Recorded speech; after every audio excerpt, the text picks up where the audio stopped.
श्री कृष्ण अपनी शिक्षा ग्रहण करने अवंतीपुर, उज्जैन, गुरु सांदीपनि के आश्रम में गए थे, जहाँ वो मात्र 64 दिन रहे थे।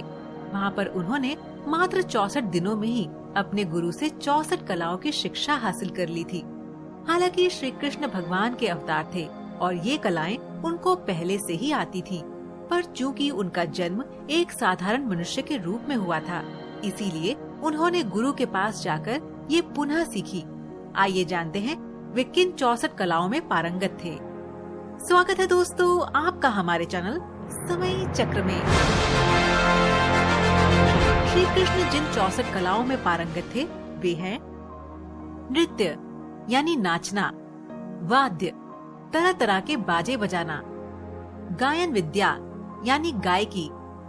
नाट्य तरह तरह के हाव भाव व अभिनय, इंद्रजाल यानी जादूगरी, नाटक आख्यायिकी आदि की रचना करना, सुगंधित चीजें इत्र, तेल आदि बनाना, फूलों के आभूषणों से श्रृंगार करना, बेताल आदि को वश में रखने की विद्या, बच्चों के खेल, विजय प्राप्त कराने वाली विद्या, मंत्र विद्या, शकुन अपशकुन जानना, प्रश्नोत्तर में शुभाशुभ बतलाना, रत्नों को अलग अलग प्रकार के आकारों में काटना, कई प्रकार के मातृका यंत्र बनाना, सांकेतिक भाषा बनाना, जल को बांधना,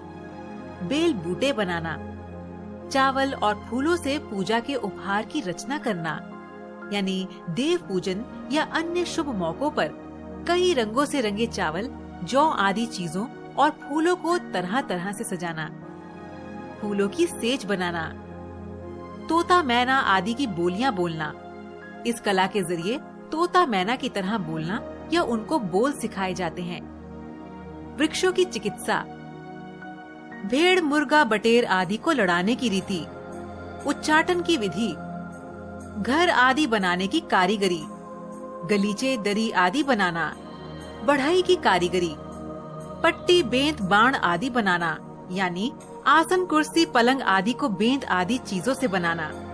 तरह तरह के खाने की चीजें बनाना, यानी कई तरह की सब्जी, रस, मीठे पकवान, कड़ी आदि बनाने की कला, हाथ की फुर्ती के काम, चाहे जैसा वेश धारण कर लेना, तरह तरह पीने के पदार्थ बनाना, द्युत क्रीड़ा, समस्त छंदों का ज्ञान, वस्त्रों को छिपाने या बदलने की विद्या, दूर के मनुष्य या वस्तुओं का आकर्षण, कपड़े और गहने बनाना, हार माला आदि बनाना, विचित्र सिद्धियां दिखलाना, यानी ऐसे मंत्रों का प्रयोग या फिर जड़ी बूटियों को मिलाकर ऐसी चीजें या औषधि बनाना जिससे शत्रु कमजोर हो या नुकसान उठाए, कान और चोटी के फूलों के गहने बनाना, स्त्रियों की चोटी पर सजाने के लिए गहनों का रूप देकर फूलों को गूंथना, कठपुतली बनाना, प्रतिमा आदि बनाना, पहेलियां बूझना, सुई का काम यानी कपड़ों की सिलाई, रफू, कसीदाकारी व मोजे व विभिन्न प्रकार के कपड़े बनाना, बालों की सफाई का कौशल, मुट्ठी की चीज या मन की बात बता देना, कई देशों की भाषा का ज्ञान, मलेच्छ काव्यों का समझ लेना, ऐसे संकेतों को लिखने व समझने की कला जो उसे जानने वाले ही समझ सकते हैं, सोने चांदी आदि धातु तथा हीरे पन्ने आदि रत्नों की परीक्षा, सोना चांदी आदि बना लेना, मणियों के रंग को पहचानना, खानों की पहचान, चित्रकारी, दांत वस्त्र और अंगों को रंगना, शैया रचना, मणियों की फर्श बनाना, यानी घर के फर्श के कुछ हिस्सों में मोती रत्नों से जड़ना, कूटनीति,